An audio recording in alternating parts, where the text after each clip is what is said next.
Constitution of Kenya. And we have been given those details by our able lawyer. So I want to assure you, commissioners, we members of parliament of like-minded will be behind you, and if possibly, very soon, we should look in a way to bring taxpayers' money to make sure that you are well taken care of to restore the dignity of this country. God bless Kenya. God bless the Gen Z. We meet tomorrow. We are not relenting. We are not going back. We are going to lay the flowers and respect those who lost their lives. I want to tell the government, it is not a story. It is not a hearsay. Tomorrow is a D-Day to commemorate our Gen Zs in Kenya. Thank you very much. God bless you.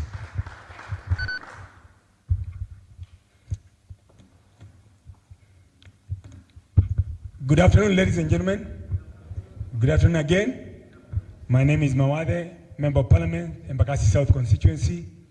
And I first and foremost wish to congratulate the commissioners who have been sworn in today. We have a lot of faith in you. We have a lot of faith in your ability, because the restoration of justice in this country is long overdue. And this commission, I am sure and I'm certain that they will do what is just for the restoration of justice, especially for our kids, the Gen Zs and the millennials who have been killed in the last few years. Again, congratulations, and may God bless you. Thank you very much. Mine is now to just introduce myself. My name is Robert Mbui, Member of Parliament for Kathiani constituency. I hold a title of Deputy Leader of the Minority Party.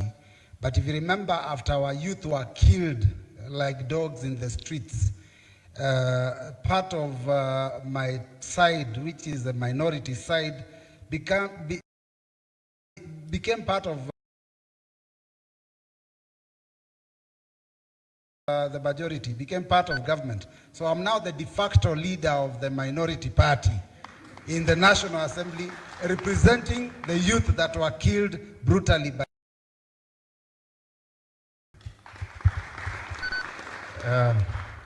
Thank you very much, ladies and gentlemen. Excellencies, led by the 10th Vice President of the Republic of Kenya, His Excellency Kalonzo Musyoka, CS Eugene Wamalwa, Chairman, my friend Thorome,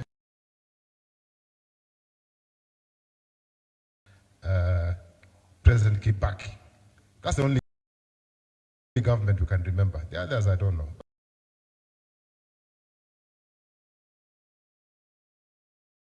I can't talk about the rest, but he was a PS. I think, no, he was a PS during Uhuru's time.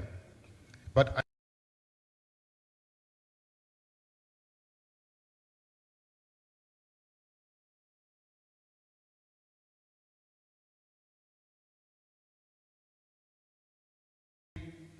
to introduce our principals who are here today.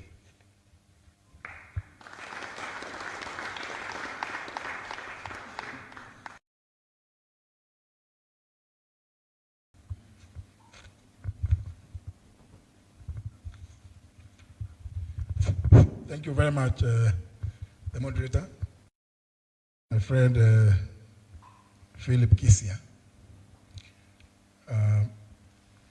His Excellency Stephen Kalonzo Musyoka, Party Leader, Wiper Democratic Party, Ludovic Wamalwa, Party Leader, Democratic Action Party,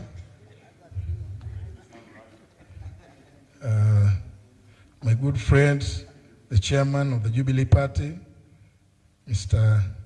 Saitoti Thorome, honorable members of Parliament here present, the great lady who administered the oath, Eunice Lumalas, assisted by Council Degwan Jiru. Ladies and gentlemen, good afternoon.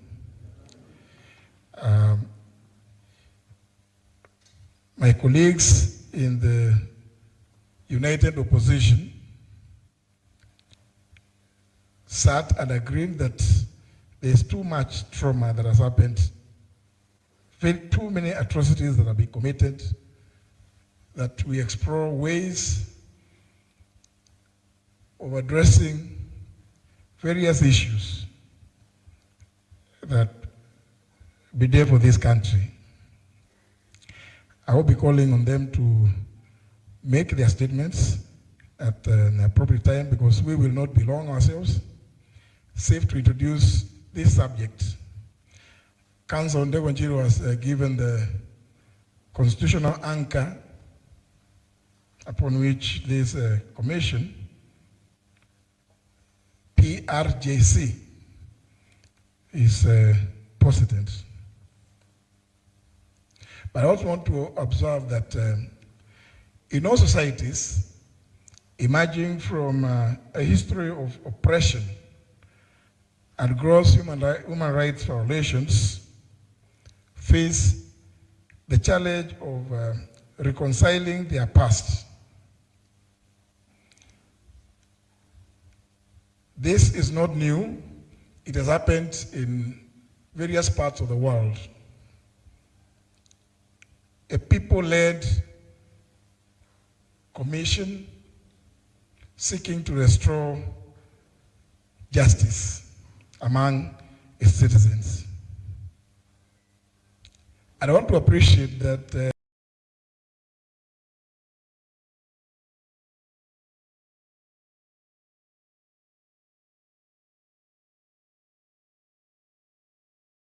here in Kenya,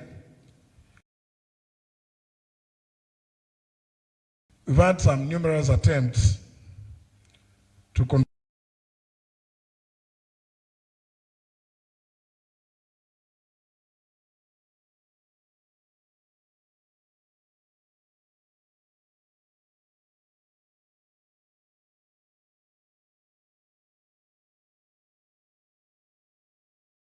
will not be having references to such in our constitution.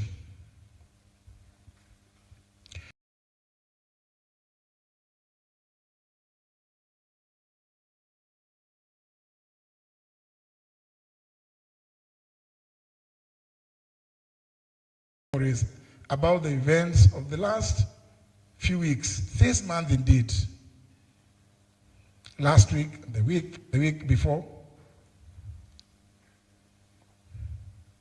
Is it possible for the parents, relatives, and friends of those that were brazenly gunned down by policemen to accept and move on? The various efforts that we've seen, including prosecutions, are done in such a way that you can tell from the start that they are designed to flop, leaving families and communities with long-lasting bitterness. Indeed, you leave families, communities, neighbors traumatized. We are all quite aware that after the madness of 2007, 2008, post-election violence, there was born the Truth, Justice and Reconciliation Commission. It was anchored on an act of parliament. But I don't know whether my two friends, Honorable Robert Mbui and Honorable Mule, would remember that actually, during the 11th Parliament, government moved an amendment to the TJRC Act, which for all intents and purposes made that TJRC report nearly unenforceable. against anybody, known or indeed against government. Yet, you read the TGRC report, it has documented various historical injustices committed to individuals, families, communities.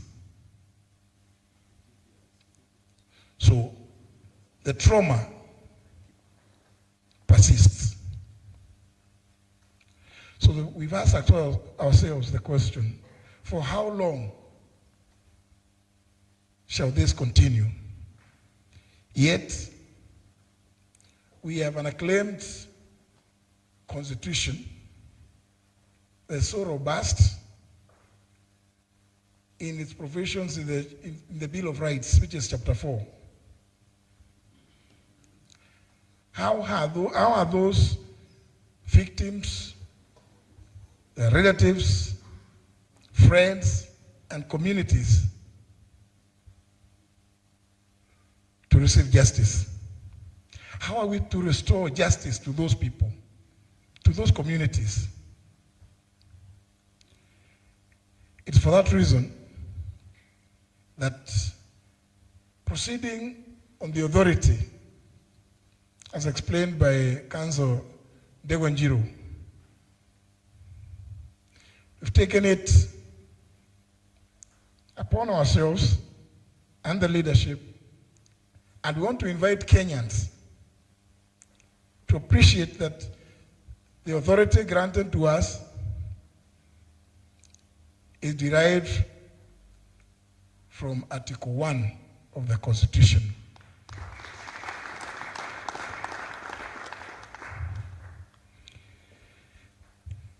Our approach and core values will adopt a restorative justice framework rooted in the African values of Ubuntu. And this approach prioritizes restoration of dignity to victims and survivors.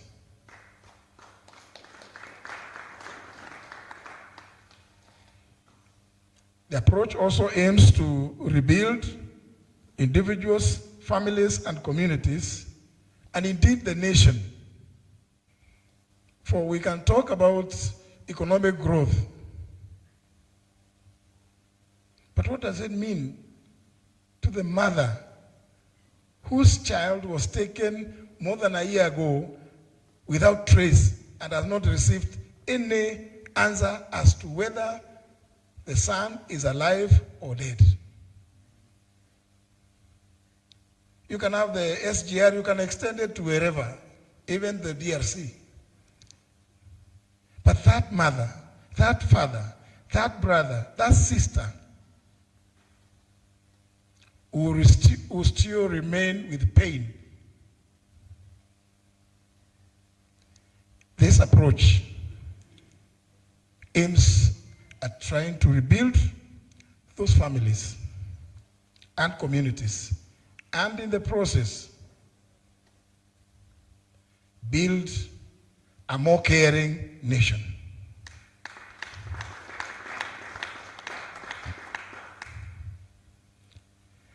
In the process, we will seek to establish the truth, Mheshimiwa Mbue, and see whether we can bring some healing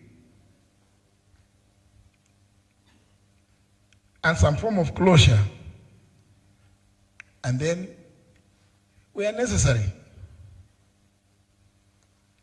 bring in forgiveness and reconciliation.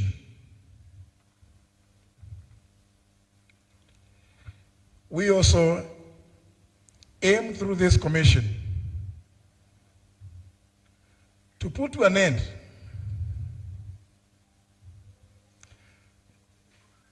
this impunity that we have witnessed in this country by embracing the principle of never again.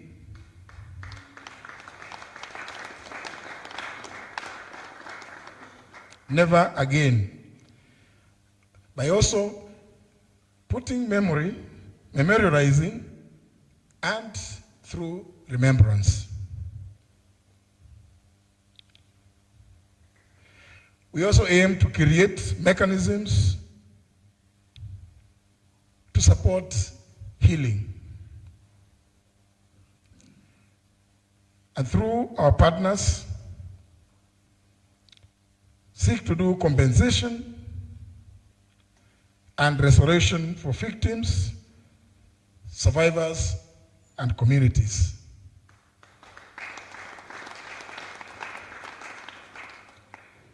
Ladies and gentlemen, I was merely to introduce, because we will be doing a lot more, but for the avoidance of doubt, if it is not on the screen, Ben, is it on the screen? I wish to announce, since we intend to hit the road running, that we've set up a website for ease of engagement with the public, through which we will receive petitions, representations, and other material, whether anonymously or otherwise. Other programs will be announced by, I don't know whether it is it on the, it's there, eh? Very well, thank you very much. Other programs which we intend to undertake will be communicated by the other colleagues with whom we've taken the oath of office, because we intend to hit the stage running.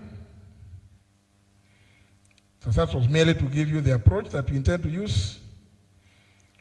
You'll be given staff relating to how we intend to address the culture of impunity,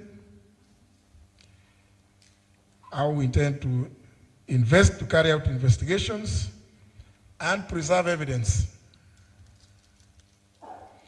There will be measures which will be interim,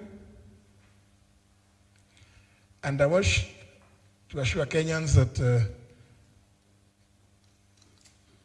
whatever they give us is so secure. We should not worry about certain mischievous activities that we have seen in recent times from government trying to interfere with things that are done in all spheres of governance.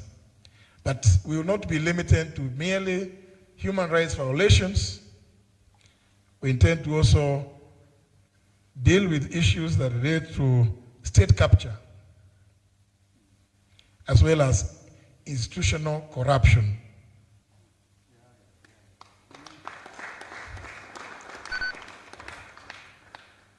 And I just want to give some small example here as I sit, that in the 8th Parliament, some effort was made, led by the Honorable Musikari Kombo. Of course, when, as you all know, Kanu was whitewashed, that report, which had what we used to call the list of shame. When Kanu was whitewashed by NAC in the elections of 2002, the efforts led by the Honorable Musikari Kombo gave rise to two very key pieces of legislation that are still in force today in Kenya, but very, very sparingly used. One, of course, we know because we have the EACC, they always pretend to be doing this or the other. But there's a key governance legislation that came out of that effort. the Public Officer Ethics Act, number 3 of 2003, alongside the Economic Crimes, Anti-Corruption and Economic Crimes Act, the ASECA. We intend to give effect to these laws because we believe if everybody inculcated what is and practiced what is in the Public Officer Ethics Act, we would see very little institutional failure brought about by endemic corruption in this country. With those remarks, ladies and gentlemen, allow me to invite the moderator to call the next commissioner. Thank you very much. Thank you very much for listening to me. Another round of applause for the chairperson. Thank you very much. Now, this function for today has been put together by a very young man called Ben. So if anybody ever imagined that the millennials, the Gen Zs and the Alphas are not ready to take over the reins of this country, you are in dreamland. They are ready. So Ben, please, just come so that people can recognize you. Ben, and then of course, this Ben. So the success behind today's function is this young man.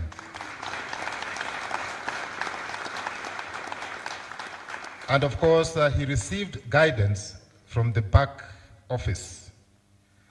I know I've caught you unawares, but it's important that people know. Just stand up from wherever you are. I know you don't want to be seen, but just stand up and wave. Just stand and wave. You can even cover your face, but stand and wave. We recognize you. So there was a team behind this young man who have put this function together. So thank you, Ben. We appreciate you, and God bless you.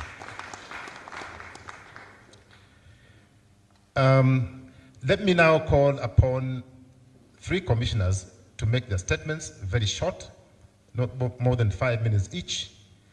And to start us off is Commissioner Aisha, followed by Professor Ogola, and it will close that session with Senator Manzo. Thank you.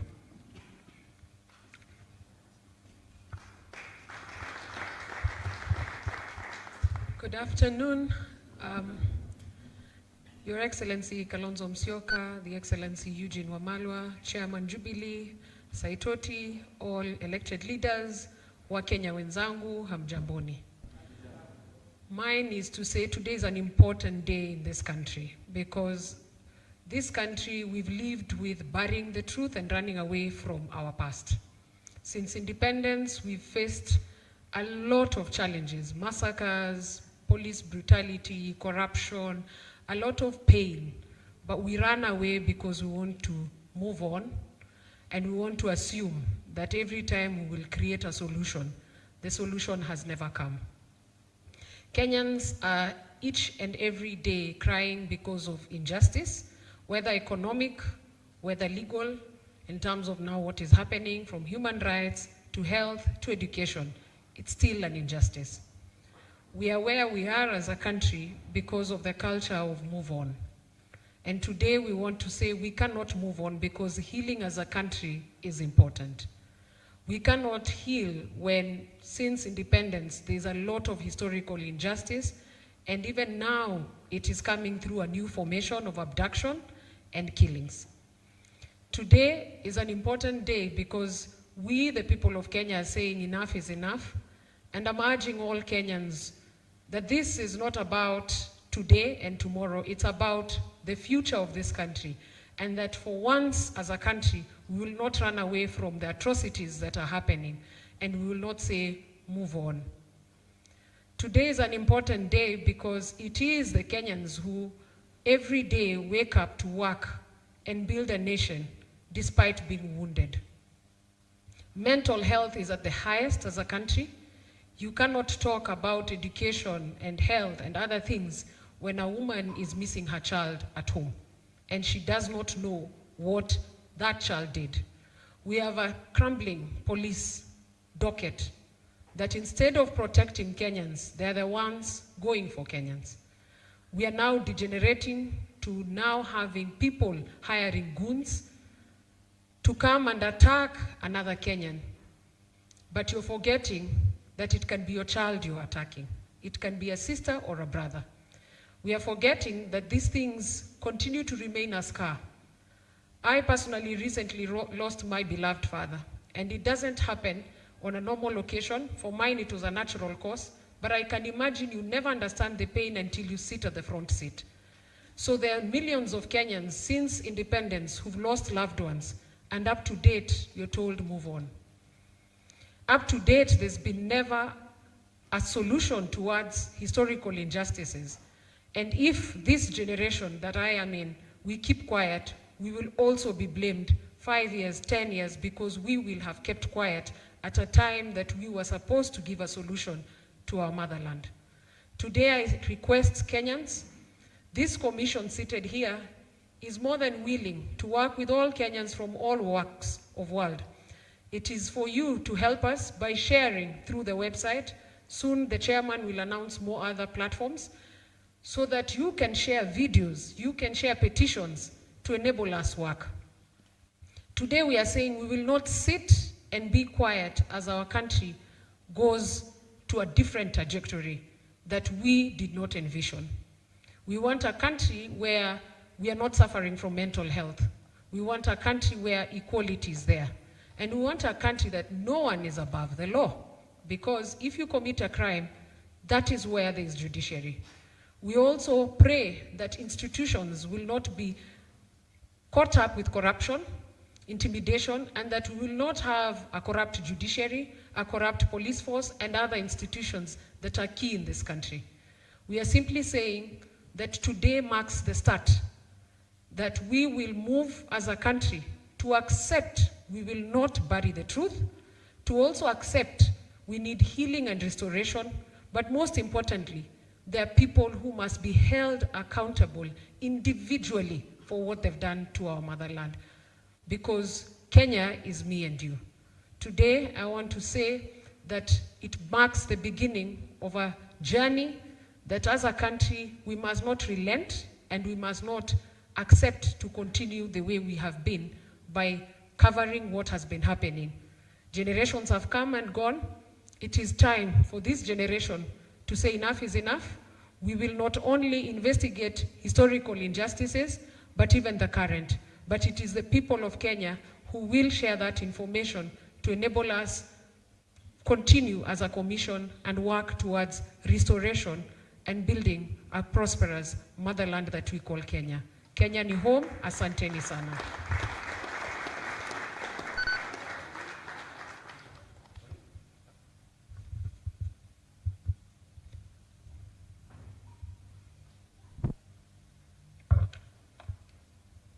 Good afternoon, ladies and gentlemen.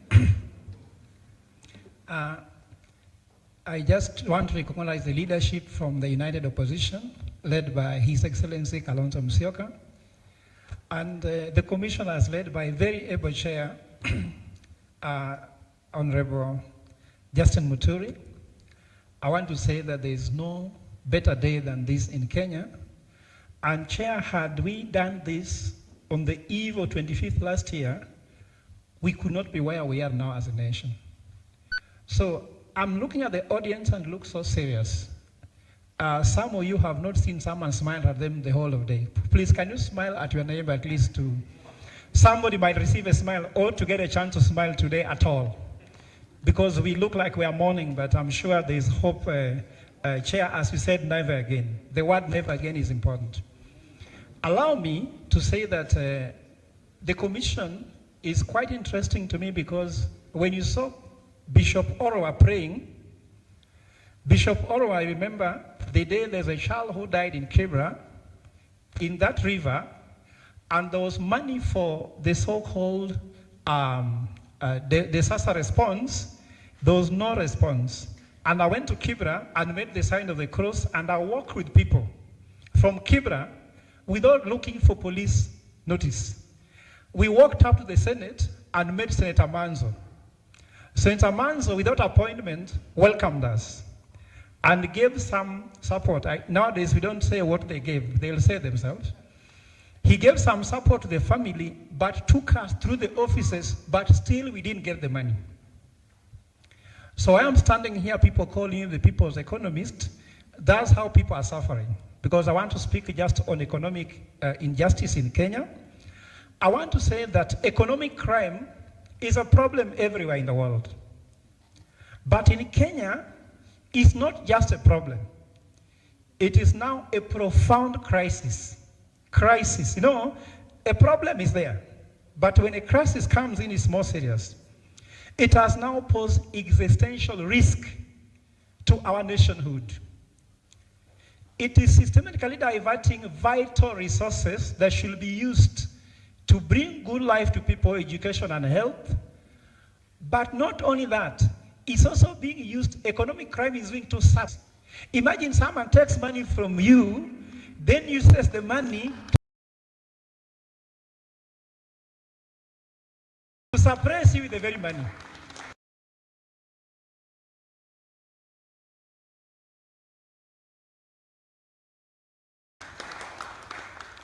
When I hear my brother John Badi, that he's an expert, and he has increased budget,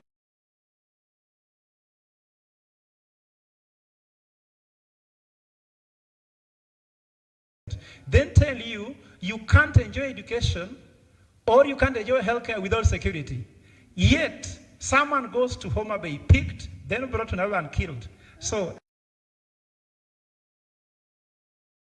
to really grow this economy. Secondly, the youth. These youths are very intelligent. Why they are dying is because of what they have between their ears. They are too. The only thing one can do is to hit their head to death. And I was in the mortuary with my brother, late Albert Ojuang. They were hitting his head until they broke the skull to his brain. Why? The one who died on the street, to the brain. What is wrong with them targeting the brain? Why university education then killing people? So these are what I call economic crimes. And what I'm trying to say is that I want a dream of a world when youths will be so free that they can survive without someone's support. Because what's happening in Kenya, you must know somebody or worship somebody to become somebody. I'm sure young people, you can't accept this. I remember when I grew up, when I was in St. Mary's here at some point, when I came to the village, I went to say hi to my uncle who was high ranking. Then he told me, I am a son of nobody, so I can't talk to him because he's the son of somebody. So for us young people, I'm not very young, but I think I'm youngful or youthful. They say when you know nobody, you are a son of nobody, you know nobody, so you become nobody. This is what they want in Kenya, and I'm happy the leadership of the chair, we will try to fight that. The economic crimes have made it difficult for the business community to do business because you have to know somebody and sing them. You have to sing them unless you become professionally handicapped. If you look at the guys singing the current administration, they are very intelligent. But if they don't sing the current administration, their professionalism is useless. I'm sure we don't want to have that world. And our country is slowly gliding into hopelessness. Gen Z says, the fear is gone. You heard that, ladies and gentlemen? Dignity, human rights, constitutionalism, and the rights is what is. Only one who has nothing to lose loses fear. A rich man cannot sleep outside a house on the street because they have something to lose. So after being ripped off your all economic benefits, ripped off dignity, ripped off lives, what do you fear? You fear nothing. So when you hear young people saying the fear is gone, means we've taken everything from them. And that's why we need to restore. So the People's Restorative Justice Commission is here to restore hope. With time, we shall give you reason to hope again. The worst thing to be without is hope. Without hope, who can wake up? Tell me, if you don't have whether you can wake up, you have no hope there's be, even there's this meeting. Well, how would you come here if there's no hope? So we want to ensure that victims will receive long-term support through a dedicated Restorative Justice Fund. I was making a joke with my brother, Danson Manzo. When now MPs go to Parliament and MPs are here, they want all kinds of funds. But funds to support people like Ojuang, they want it to be in donation. That must change under this leadership. Serious economic crimes, looting, sabotage, and state capture will be investigated and be prosecuted under the leadership of this commission. Recovered assets will support victims and rebuild our economy. We will also have to ensure we memorize these struggles so future generations to come will know the cost of injustice and vow what our chair says, never again. We'll even ask the public to take an oath, probably, that never again. Everyone might have to take this oath, Chair, as you said in our meetings, never again. We will make economic crimes so painful, but not profitable like it is now. And I go back again to my brother, expert, John Mbadi, who says that he's proposing a way on which if you steal money from Kenya, you can invest the money in Kenya, making theft profitable.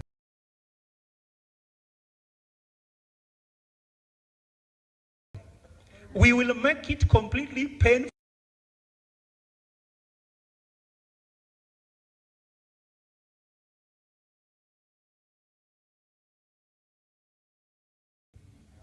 That's what we want to bring across. So that of John Mbadi, we call it in economics, wisdom of fools, because used to steal from him, then give him back. That's the only fool thing that we call it thoughtless experts. I'm about to finish, so don't be bored. Every action will show Kenyans and our fellow Kenyans. The commission wants to take Kenya back to Kenyans because at the moment, Kenya is not in the hands of Kenyans. You don't feel that you are in your country. We have a dream that the Kenyan media will be full of conversations inviting people to come and we don't have a miracle? You mean Jesus never came to Kenya? Or maybe there's no Muhammad here? Pastor Orwa has prayed, isn't it? Do you mean God did not come when he prayed? Sheikh has prayed, God didn't come. We want people to talk about Kenyan miracle, not Kenyans discussing about the Singapore miracle.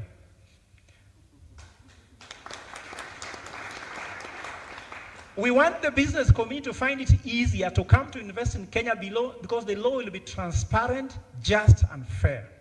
The taxation system must be good, fair. We'll enjoy participating in their professionalism.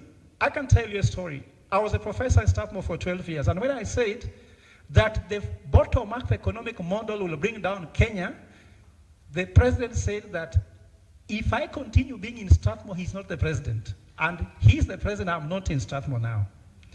A professional voice is suppressed.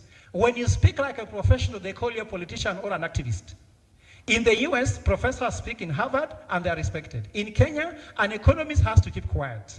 And I'm sure, Chair, if you talk to the people you work with, you tell them, can you come to the commission and present? They say, yeah, I don't want to be seen. And these are professionals. Our Kili Eunice, many people could have not accepted to take this oath because they don't want to do their professional work for fear of being abducted or maybe just being suppressed. So youths will get back the urge to work in their country, to holiday in their country, and to retire here instead of kazi maju. Ladies and gentlemen, Kenya has everything it gets. We have to be truthful and honest with each other. We have to bring justice, and we have to ensure that every child born today, when you see your child being born, you must see hope on their faces because they'll be secured. They'll be under leadership where you don't have to look back and forth. so that there's no calling on WhatsApp, no signals. Just call with your number and speak freely the way telephones came. Once more, let me just acknowledge that we even have a lady who has come all the way from Kilifi, Chair, because he saw this thing, I don't know how she saw it, that she's called Mama Delila, because she believes that justice for Coast Province, land, they have even had a land minister who cannot do the work because they fear the system. So for us, we want you to decide, do you want to work for the system? Working for the system means working how they are working. Or do you want to work on the system? Working on the system means improving a little bit what is happening, isn't it? But for us,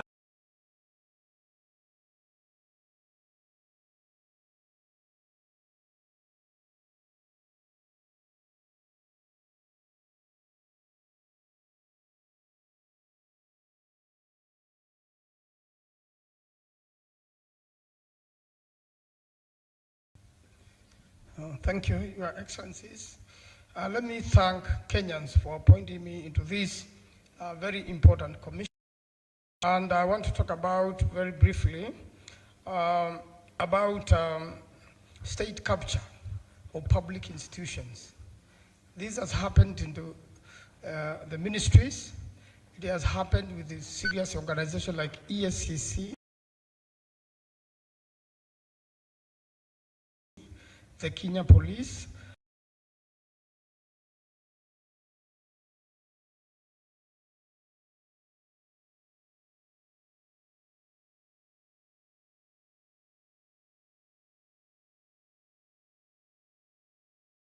it has also happened in the courts, such that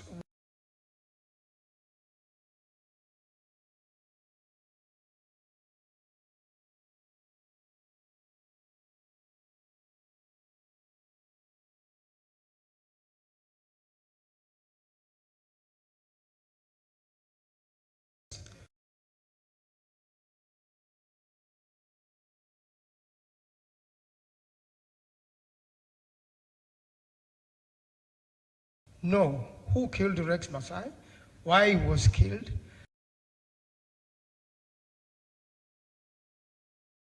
and that after pushing the government to have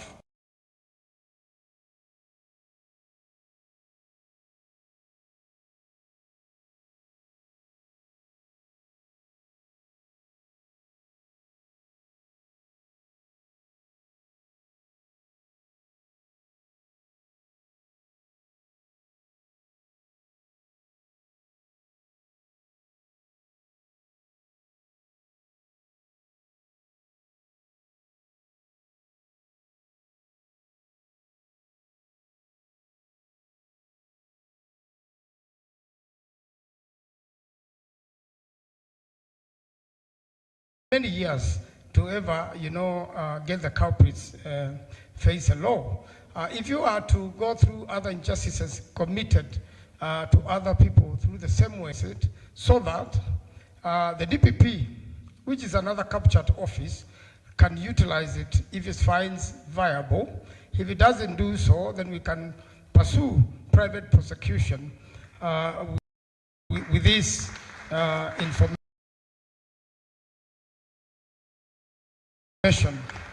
and make sure that justice is done to the victims.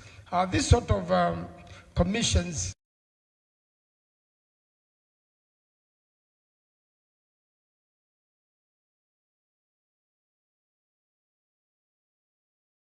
in Rwanda and in many, many parts of the country if you look it through the Google. And to deal with this, we really want to make sure that we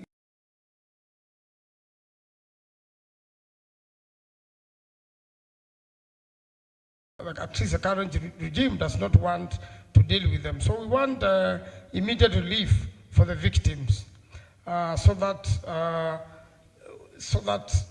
relief is not negotiable.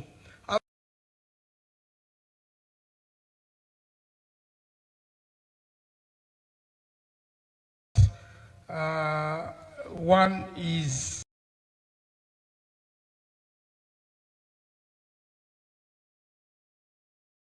given back their dignity.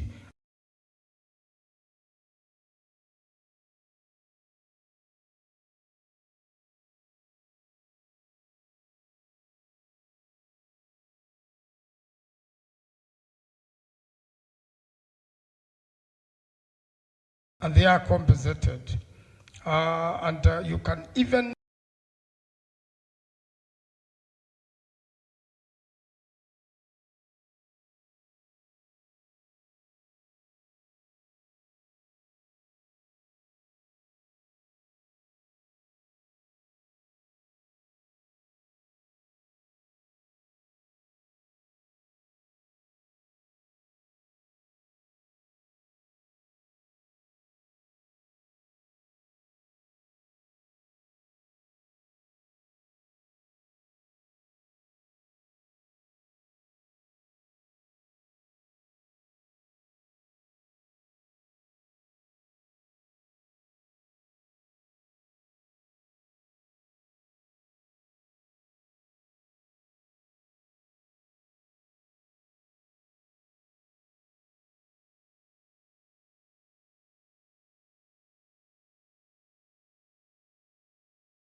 also protect whistleblowers so that the witnesses are protected in accordance with the current law.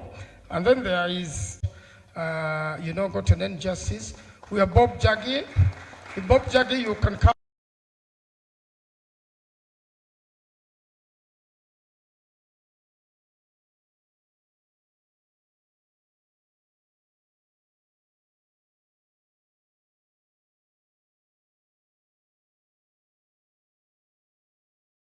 The victim who could be around, and I've not mentioned you. I know it's a Mr. Muteti.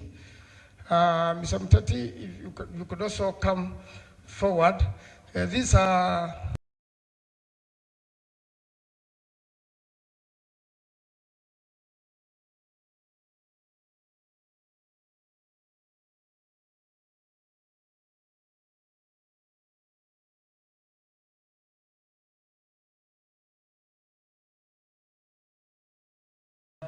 Kenyans.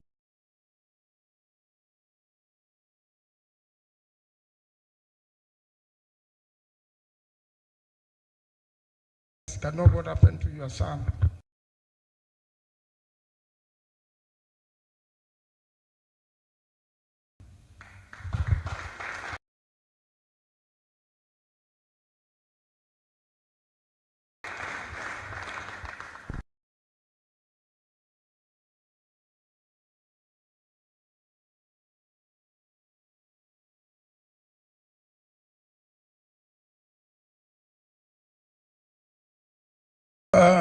Sorry, thank you very much. Good afternoon, everyone.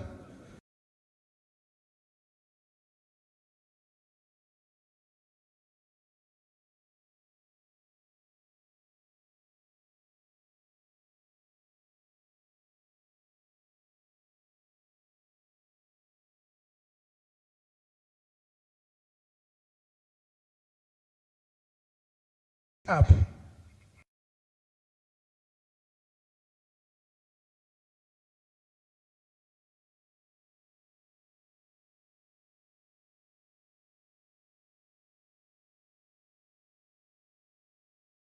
So I wasn't sure very well if he was the one who was shot dead, because on the news there was nothing like that.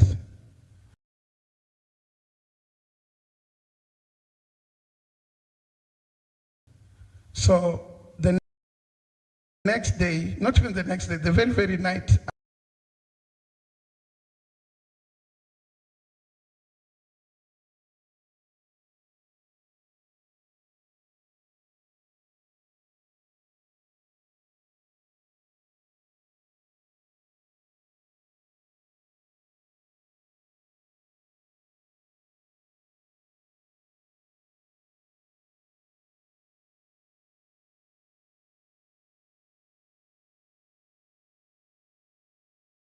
nowadays, they don't allow any victim of police brutality or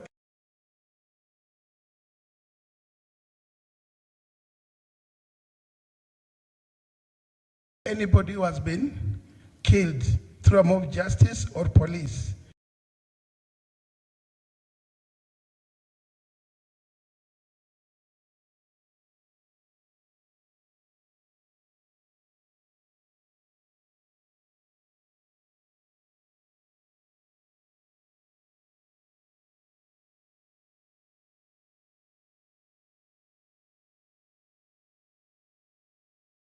Because we don't want this thing to be known at first, because it was very sensitive.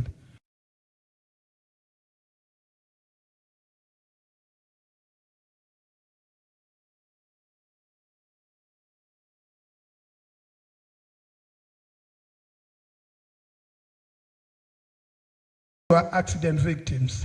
Then I told him, bring the first accident victim that was brought, I see.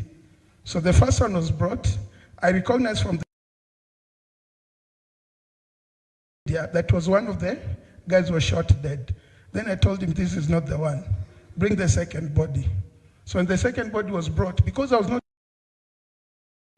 I had to open the jumper that he was putting on. So when I checked, he used to love Manchester United. So he had a t-shirt from Manchester United inside. So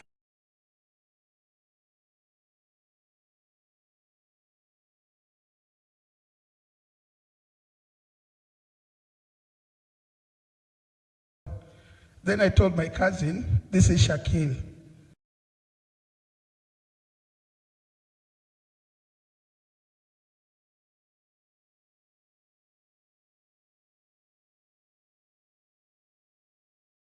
So from there, when the guy was still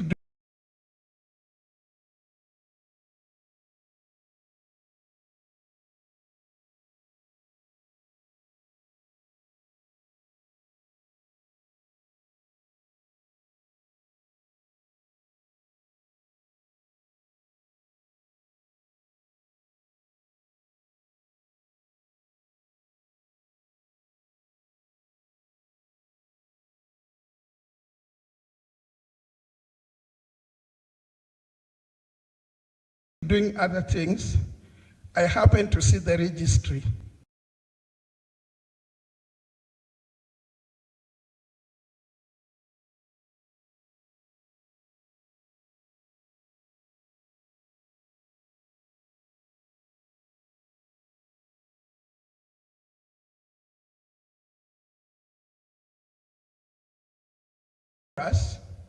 One thing for sure was kulikuwa na kitu fani.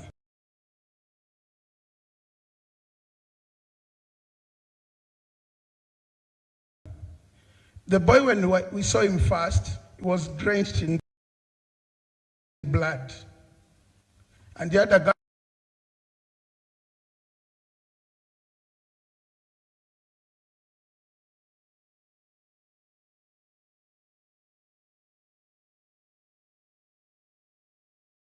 and even the clothes had been cleaned, the blood was cleaned up. Then I told the guys who were doing the postmortem report, the Haki Africa was there, Human Rights Commission was there, IPOA was there. So I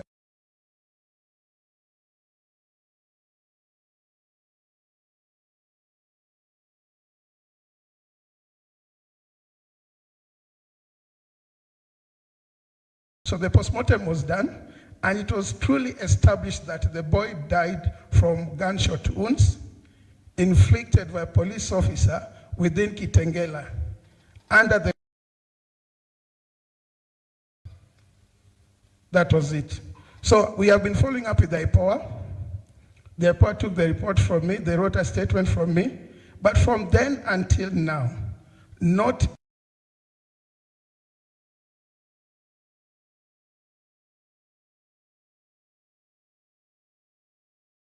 arrangements except for the friends, families, and colleagues whom I work with. Haki Africa also contributed a lot. Munyahera on 3rd of August 2024.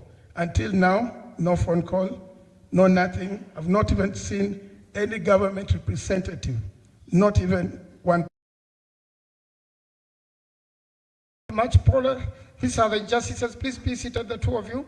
These are the injustices we want to deal with. Now we've got to be very brief with the rest of the young people. Explain briefly what happened to you. All protocols observed. Good evening. My name is Billy Mwangi, the young man who got abducted in Embu County on 21st of December last year. And I was taken when I was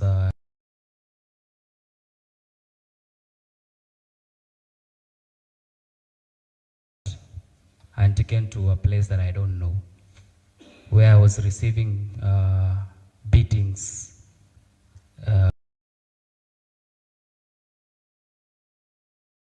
every day on my back.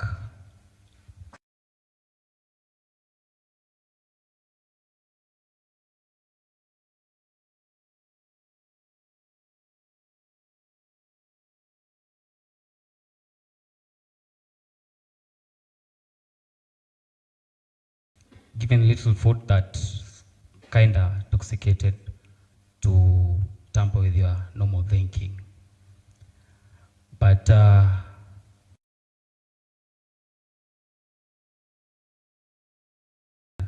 Nyeri at night in Gatitu in a bush, they gave me 2,000 shillings.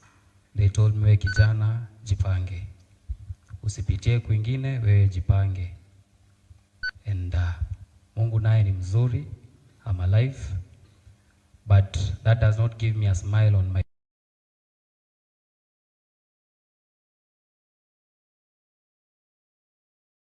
Kina Shakir and others having their son and daughters killed. And I hope please, the next government that we will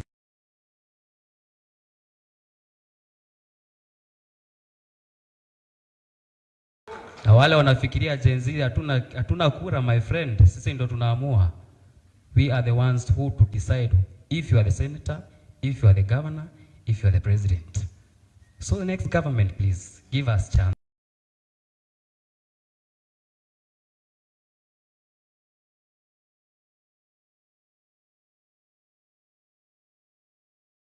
Condolences to the family affected, and I hope they will be compensated. And tuko pamoja. I will be vying for the senatorial seat in Embu County.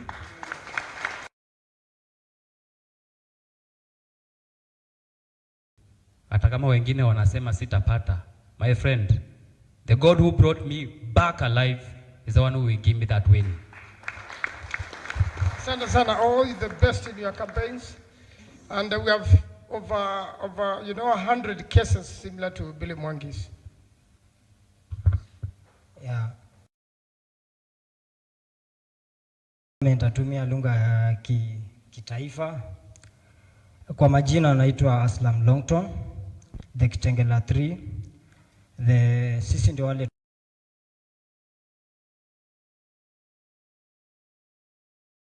kwa abductiwa kwetu na state ni sababu tunapigania bad corruption, bad leadership na kupigania haki zetu sisi vijana kama kawaida, kutaka pia sisi vijana tukuwe na opportunity, tupewe opportunity kwa hii government ili tuweze kuliberate na kutetea haki wote.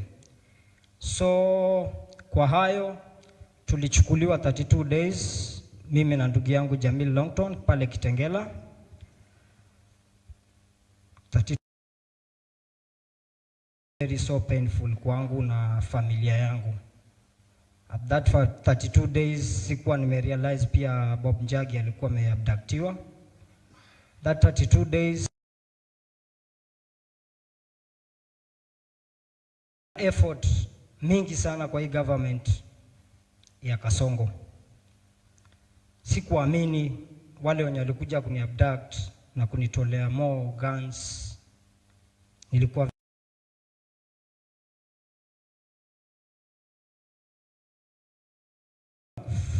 tupo kwa Subaru haraka na kupekwa pingo mikono za nyuma, nikafungwa macho, tukaweza kubadilishwa kwa magari kadhaa.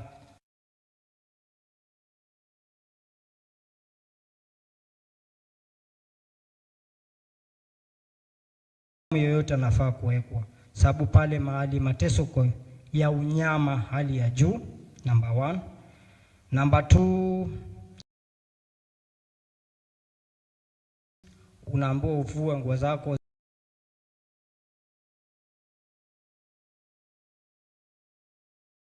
zote, uwe uchi, ubaki bila nguo.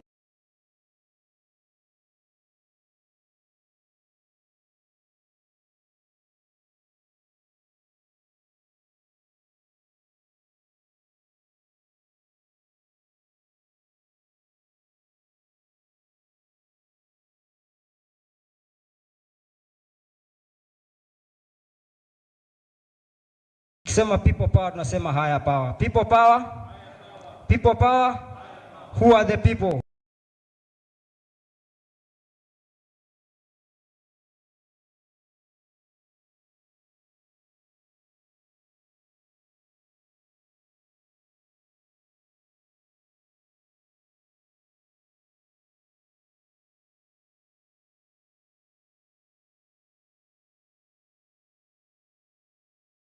Achieve chenye tupeleka kwa street, tumeachieve. Youth wamepata jobs, tuko na some watu wengi sana youths wamesoma kwa hii nchi, wako na certificates. Tuko na madada zetu wakienda kuomba kazi, wengine hata ni vitu hatuwezi ongea, ni vitu ya aibu, but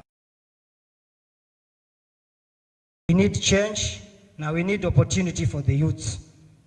Ni hayo tu.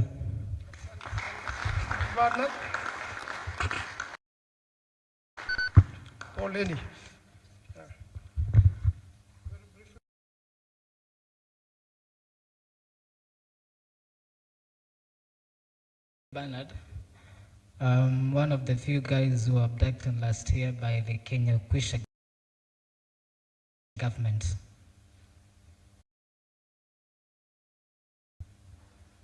My story and that of Billy and the rest of my colleagues is the same, because we were abducted by the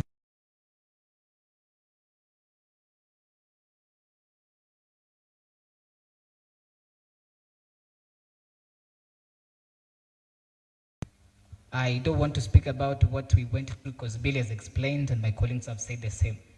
Beatings, you are stripped naked, you are given food once in a while, you are questioned, you are asked why Kali. In fact, they told me that their mandate there was to protect the presidency, under whatever circumstance.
country. Obiego, Shaquille Obiego and Charles Owino, they died when we were together on the street with them on that fateful day. We were the ones who carried the body to the mortuary. And when we left the body there, the police took the body and reported it as an accident victim from Juja. So all the evidence is there, the videos are there, we can submit them to this commission. I don't want to say much more, but God bless you for this noble initiative. Thank you. Thank you. We have been joined by a lady. Please introduce yourself. Thank you so much, Senator, and everyone who is here. I didn't think of coming to stand here and to talk, but I remembered that I was failing my grandmother, Mwaitu Nsisa, and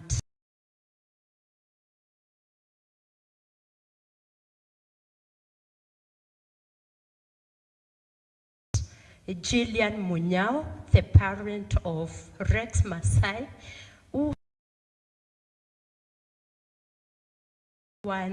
for him, he received the first bullets on that particular day. I remember I was also receiving tear gas. I was seated shielding from the streets at Pronto, Aga Khan Walk, and little did I know that my nephew had been gunned down until I saw the clip where he was being taken from to the place where they were receiving first aid. And so with all humility, I decided I had not thought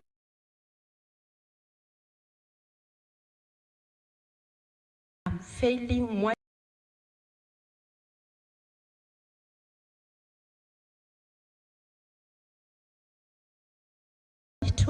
I am failing Gillian, I am failing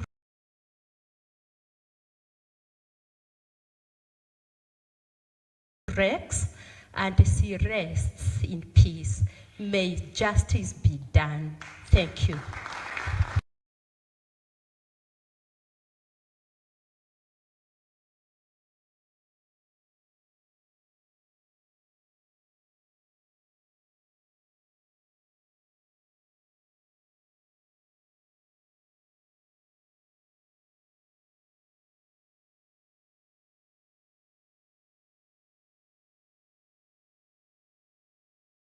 I hand over the mic to our chairman.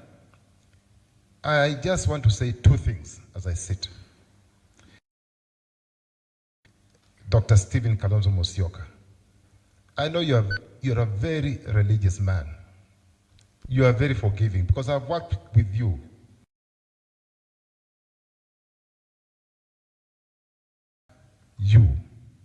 And I want to ask myself, I want to ask the audience, what ill have our children committed to the Kenya Kwanza government?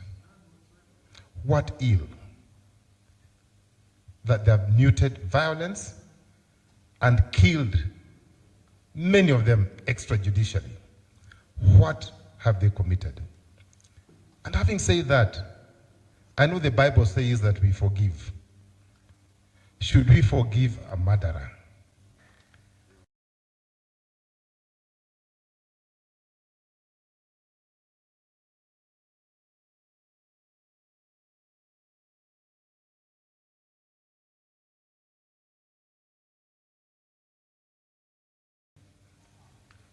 You may be forgiven if you murdered somebody like Philip Kisia, who was on the 6th.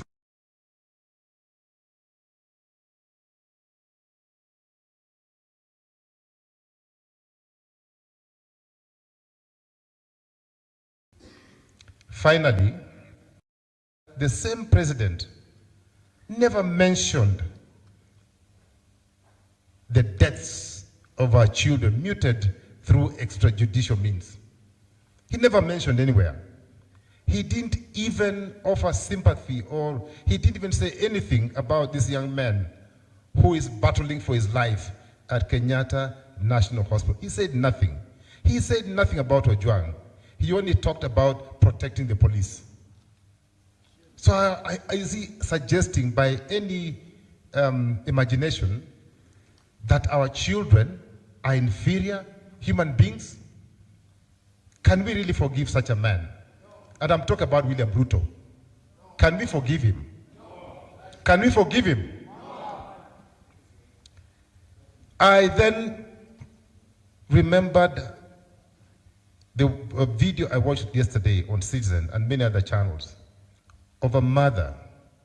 You know, men, we only participate in the process for a few seconds, maybe a few minutes. But women bear the brunt. They carry these children for 9 months. And I had the mothers, not one, not two.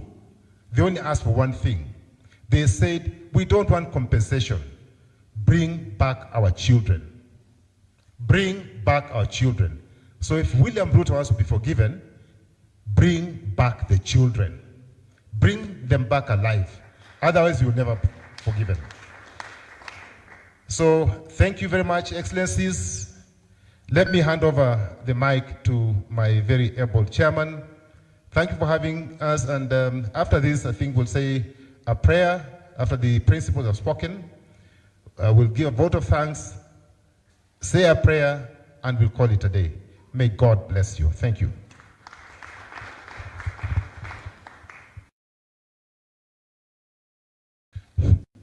Thank you very much, the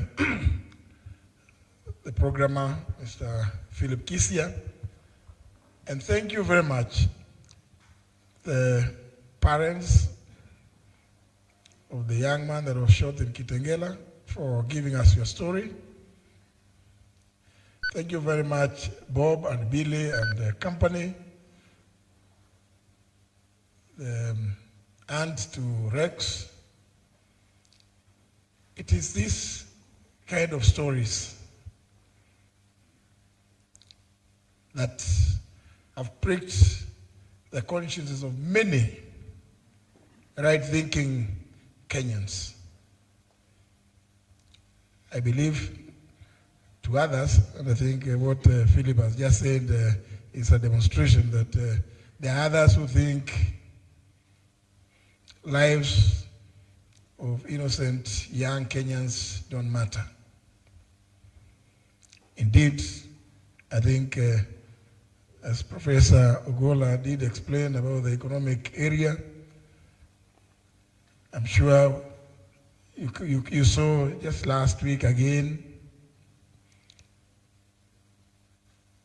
a CS at the DG Health announcing very casually to Kenyans that drugs worth over 90 billion shillings have expired in the stores, in KEMSA stores. But the most interesting bit was they're actually requesting for 600 million shillings to destroy that.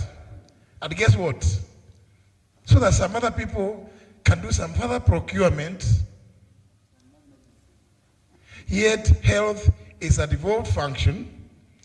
I thought this is the kind of thing that should have made all our governors be on the streets with all of us tomorrow while commemorating the June 25th, but also for them to say, this is economic sabotage. You are killing our people. There's no medicine in hospitals, and drugs have expired. Were they over 90 billion? You know, it's very interesting that it's announced so casually that, you know, that's the same way we are treating the lives of young Kenyans which we are taking away every day. But I want to assure you, because we are sure that we are fully grounded both on the Constitution and the law. Bob and team, where we have material, we will make the determination on prosecutions, because we do not actually need the permission of the DPP to initiate private prosecutions. And they just have to go and check, it is provided for them even to take over. And at 157 clause 6 paragraph B, they have to seek the authority of the person who initiated the prosecution. So, have faith. And we have a team of dedicated lawyers who will undertake those private prosecutions in appropriate cases, because we must also restore dignity to our people. Lest I breach the rules of admission here, allow me, ladies and gentlemen, to invite my good friend, my elder brother, His Excellency Dr. Stephen Kalonzo Musyoka, to come up here and make a statement.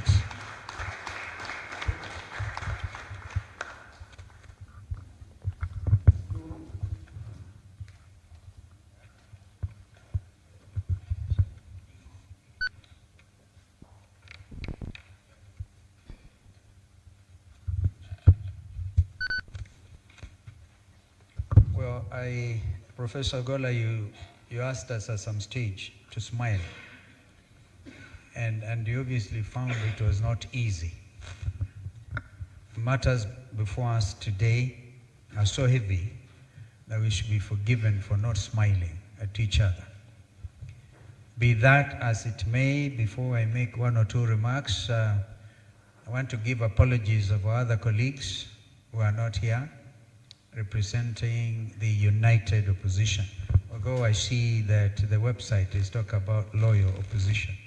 I don't know what the Secretariat can do something about this, so we are all in sync. Bring your greetings from our sister, mother, Karua, who had to travel. I think we should give her a clap because we know she very well represented by our own Secretary General of People's Liberation Party, Asha Bashir. And we have, of course, our other friends, Mheshimiwa Fred MATIANG'I. I spoke to him last night. He must have gotten a bit mixed up on the timings, and I know he was going to be with us today. And our other friends, Ricky G, was out there. You know, he's a man in the trenches, regarding Gachagua. So we are all together. Men and women who have also known injustice.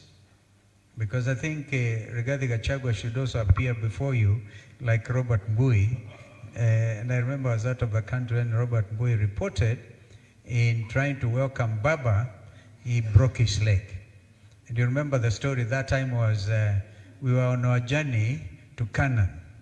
But we got to River Jordan and there were crocodiles. I think I've managed to give you a smile. So Robert Mbui was bitten by a crocodile.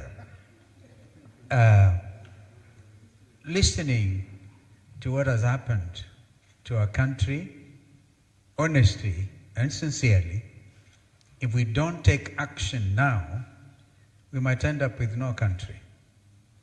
And so, ufungamano, you may not know, it's so historic. This ufungamano who gave us the Constitution. Both men and women from the churches, from the civil society, were able to be bold enough. That's how we ended up getting rid of Article 2A of the Constitution. We amended the Constitution, create Article 2A, allowing for pluralism in our country, which is now under threat. And so it is to Fungamano we have come today to tell William Ruto, you said we have no agenda. Well, we have one clear agenda today, and that is justice for Kenyans.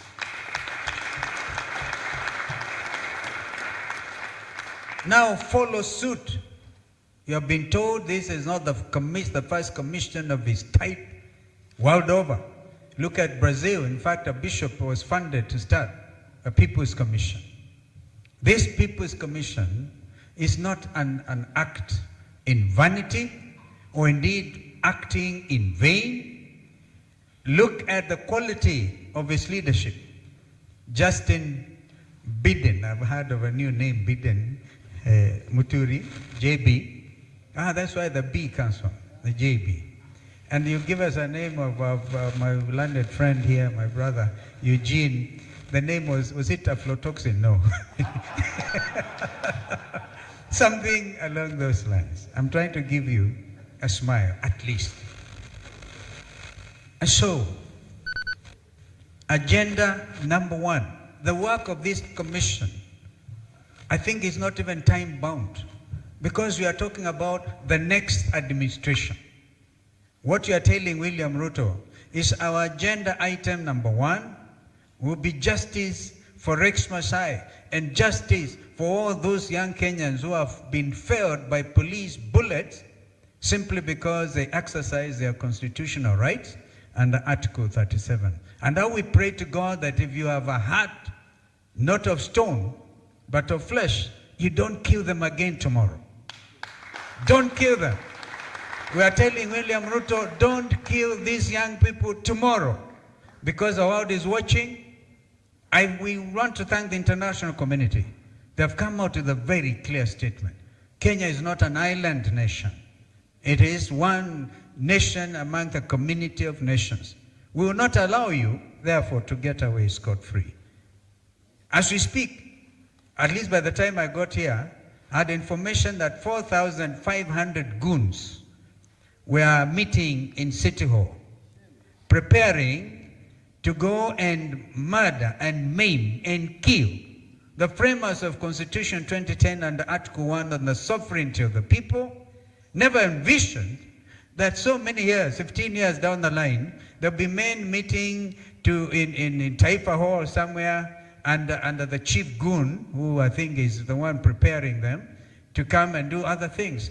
This commission is so bold. You cannot actually terrorize any of these 4 people.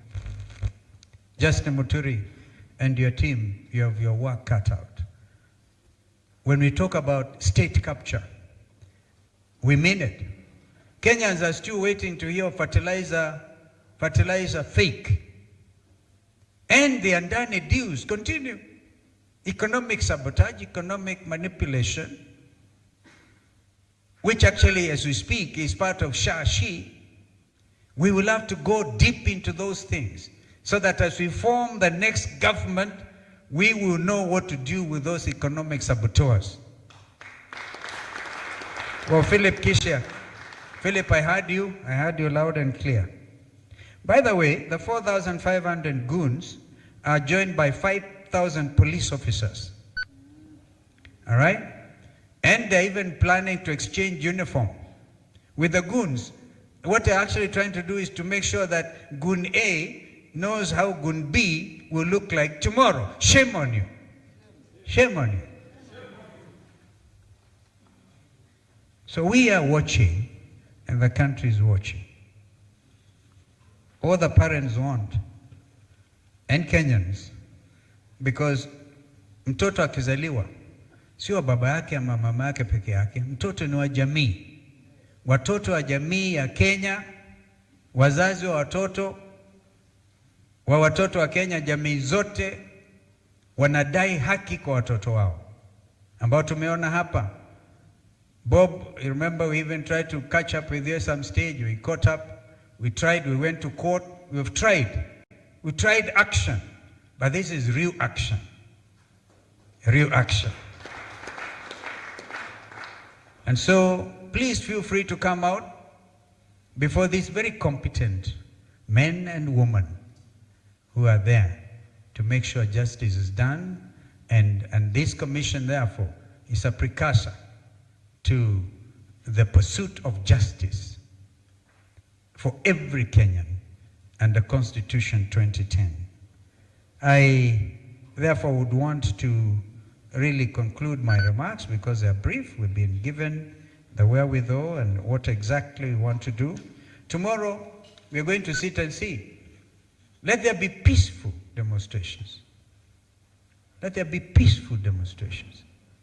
Kenyans will remember that we were actually bold and said tomorrow is a public holiday. If anybody was doubting, William Ruto has himself confirmed that tomorrow is a public holiday. In honor of our young Kenyans. And I can't understand, truly, I would take a lot of convincing by people who are with us in the struggle for justice. In 2023, Raila Odinga and I and Eugene and Mother were nearly killed. 60 young Kenyans were felled. And 2024, young people did better than us. They breached the Central Business District. How can we disown those young people for pecuniary gain, for money? It can't be for fame.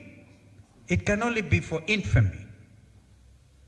Therefore, ladies and gentlemen, this is a very difficult moment.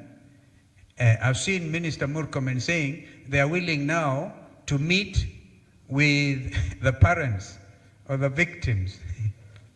The victims. They are willing. They are willing one day to the commemoration day. Who can take you seriously? I think this commissioner will ensure that not only justice, but compensation. We demand compensation now for every victim. Compensation now, and it's not a favor. In fact, you should let the names come quickly before you, Justin, and your team. You should be the ones to administer. Who can trust these people? Who can trust them? The trust deficit is so enormous that nobody can trust them. They say, no, we're prepared to discuss, to listen to the parents. Where have you been? Justice delayed is justice denied. So a very famous English jurist mentioned that time, Lord Denning. You delay justice, you've denied justice to Kenyans. And therefore, we will stand in solidarity. Long live Kenya, long live this commission. You know, they will not sleep. They have been found out.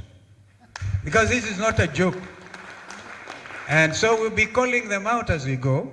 Of course, we have other issues to deal with. Even look at the corruption in the housing, so-called affordable housing. Unveil it.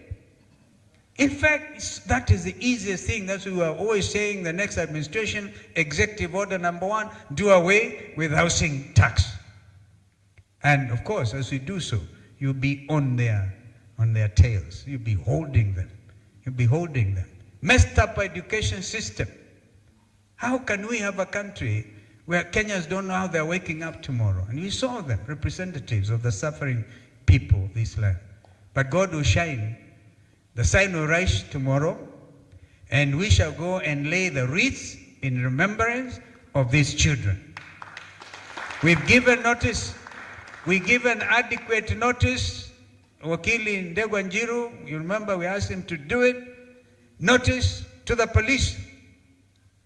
And now, if you're in charge of, we thought the Green Army was what meant. Kumbe is Sakaja's Green Army. Creating Haiti-like gangs. We will not allow Kenya to go the Haiti way. It will not happen. We will get you out first. God bless you. I ask my brother Eugene Wamala to come and say, make his few remarks, even as we now launch the People's Restorative Justice Commission. Thank you. Thank you very much, Your Excellency. I'm not going to try and ask for any smiles. I am normally one politician who likes smiling, but not today. My heart is really heavy listening to the parents and the victims of the extrajudicial killings of this regime, the abductions, the torture, Bob Njagi and the Kitengela 3 and your colleagues. We know the trauma you went through, and it's a year to tomorrow we'll be marking that day. And I listened to the father of Shakil at the All Saints Cathedral. We listened to the mother of the youngest victims of them all. He was only 12 years, Kennedy Onyango. This boy was shot in Rongai.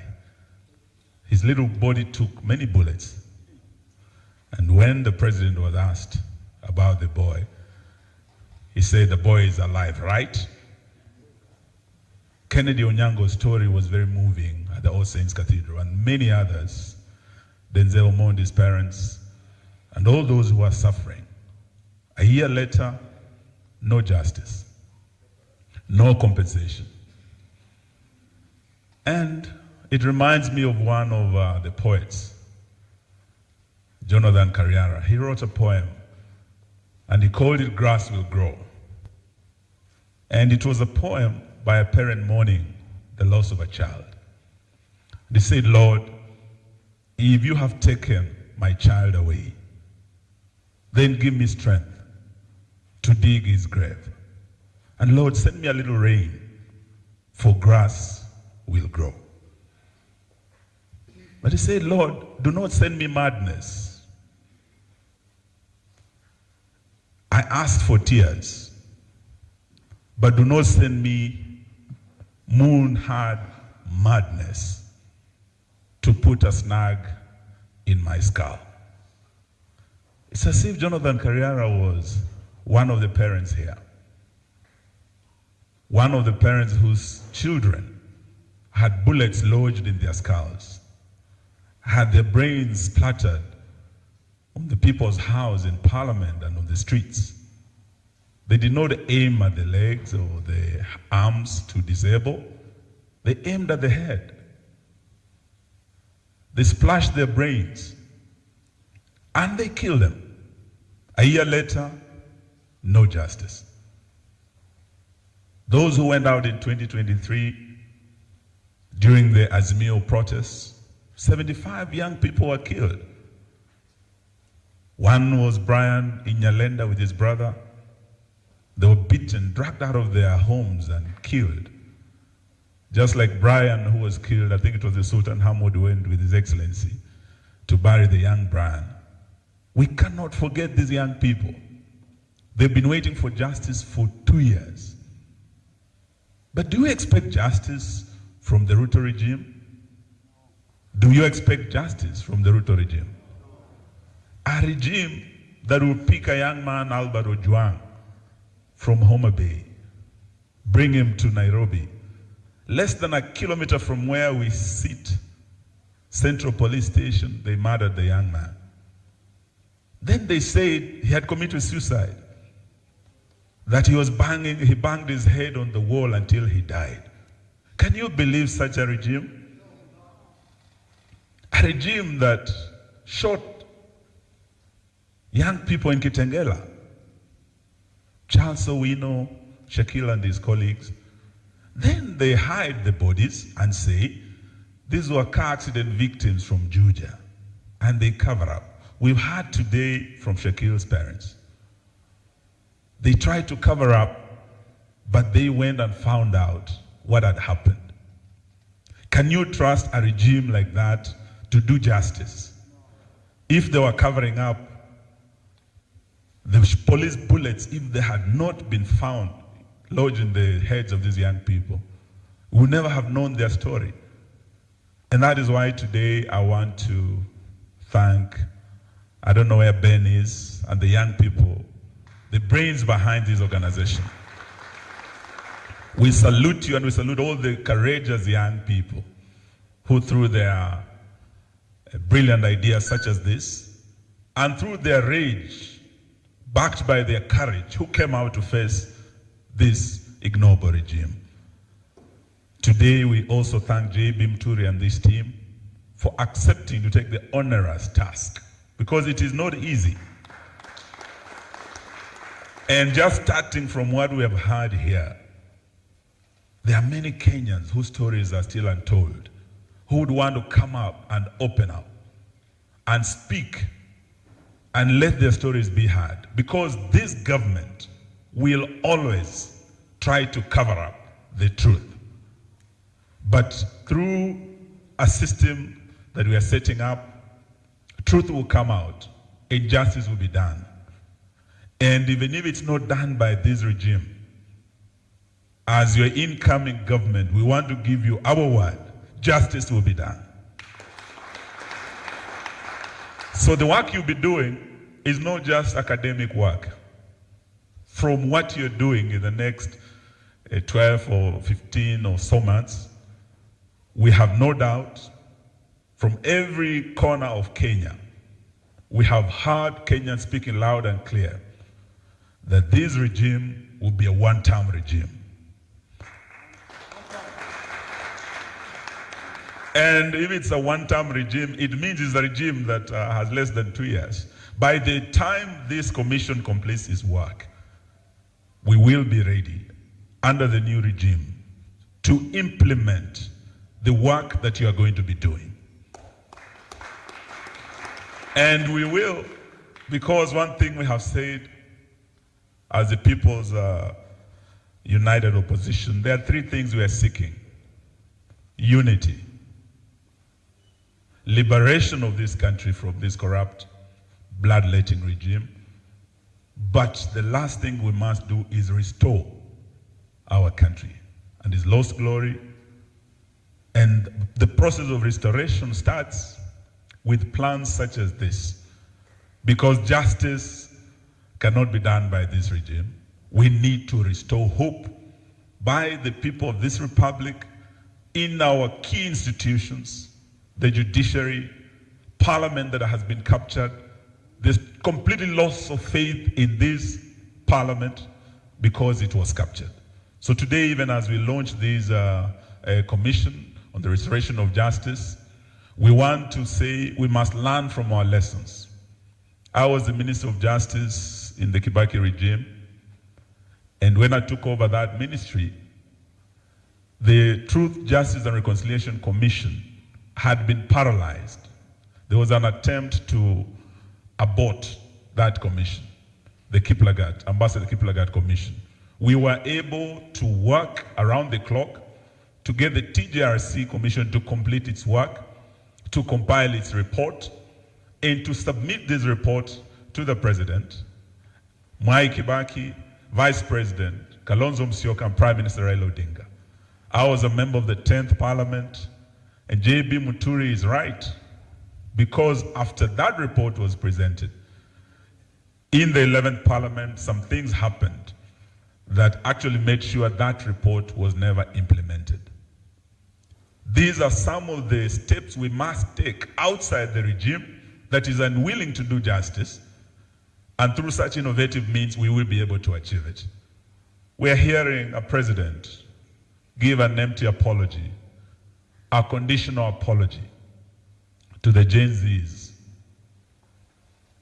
And that president does not want to face the truth.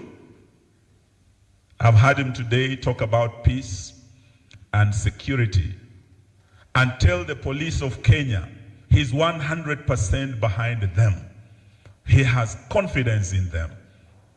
You do recall a year ago, after the Gen Z killings, that same president came out and said there was a gang of dangerous criminals who wanted to overthrow his government. And he said the police did a commendable job. He congratulated the police for the killings and the work they did, killing our young Kenyans. A year later, on the eve of the commemoration, he has today at State House hosted the same police and commended them for the good work they're doing. And he has told them he's 100% behind them. To me, this president has given the signal to the police to do tomorrow what they did best on the 25th of June last year. He unleashed the police on the people. He unleashed the military on the people. Today, as we speak, we've heard from His Excellency Kalonzo Musyoka. Over 4,000 goons have been hired, How desperate can you be, Bwana Ruto? Shame on you. Shame on you. That you can unleash the rogue police on your citizens. Even deploy the military against your citizens. A year later, KDF stands deployed against the citizens of the Republic of Kenya. Anywhere within this republic today, William Ruto, because of the parliament that's under capture, has a blank check to deploy the military against any citizen in any of our 47 counties. God forbid if, Bwana Ruto, you want to use the military tomorrow.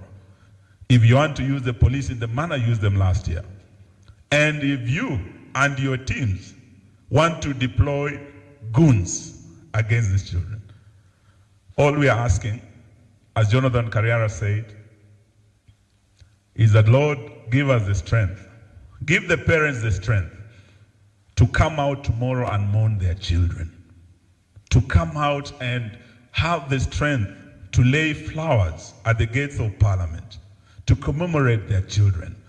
And in this endeavor, as the People's United Opposition, we will stand with you, the families, the victims. We will walk with you tomorrow.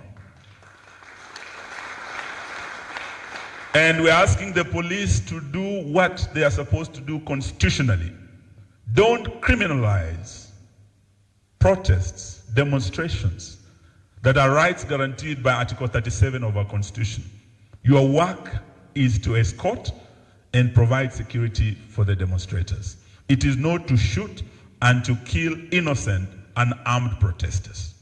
So tomorrow the world will be watching. We appreciate and welcome the strong statement by the international community. All the diplomats have said to Bwana Ruto, demonstrations are guaranteed by your constitution. Allow Kenyans to protest peacefully tomorrow. As the People's United Opposition, we ask all of you who come out tomorrow to do so peacefully. Don't come armed. Do it in the same style the Gen Zs did it. If anything, just your phone and a flag of Kenya, as they did it. Anyone who comes out armed with any machetes, know that he's not one of us. He's one of the 4,000 goons, state-sponsored goons. And the people dealt with them last time. I'm sure you who has been given 500 shillings to come tomorrow to rough up the protesters, you will meet your fate. You will meet your fate. Let me not say more than that. I just want to thank you once more and to say congratulations, JB, and to say you are one of the victims. Your son was abducted. When you lead this commission, you are doing it on behalf of many parents who felt your pain, who felt your pinch. May we ensure that justice remains our shield and defender. And apart from Parliament, I heard Bwana Ruto say, that if you are in the United States and you said you are going to march on the White House, you would be arrested from your house and picked. And people are not allowed to demonstrate to the White House. I don't know which United States Murkomen went to school, I don't know. But if you're in Washington, you will know that even as we speak, there are demonstrations outside the White House. When Trump gave an order to strike Iran, there are many Kenyans who have marched on Washington from across the states who do not support the war, who want to see peace in the Middle East. Which White House are you talking about, Bwana Murkomen? There are people demonstrating outside the White House. This is the people's house. And so is our state house here. Even if you keep wasting time renovating, and that house does not belong to William Ruto. That house belongs to the people of Kenya. And if they choose to march there and lay flowers outside the gate, it is their house, they're entitled to do so. Stop this fear-mongering, Bwana Ruto, with your cronies. If we choose to go to the People's House Parliament tomorrow, as we shall, with Kalonzo Musyoka, with Bwana MATIANG'I, with the Rigijik, and all those of you who wish to come and stand in solidarity, Bwana Mbui, you are our leader in that house. come out and meet us and receive our flowers and receive the families who have the right to come and honor their heroes and commemorate with their children. May God bless us tomorrow as we march in solidarity with the Gen Zs. Thank you and God bless you all. Thank you very much, Excellencies. At this point in time, may I invite my brother P.S. Dorome to pass a vote of thanks, and then followed by 2 quick prayers, tafadhali. And after that,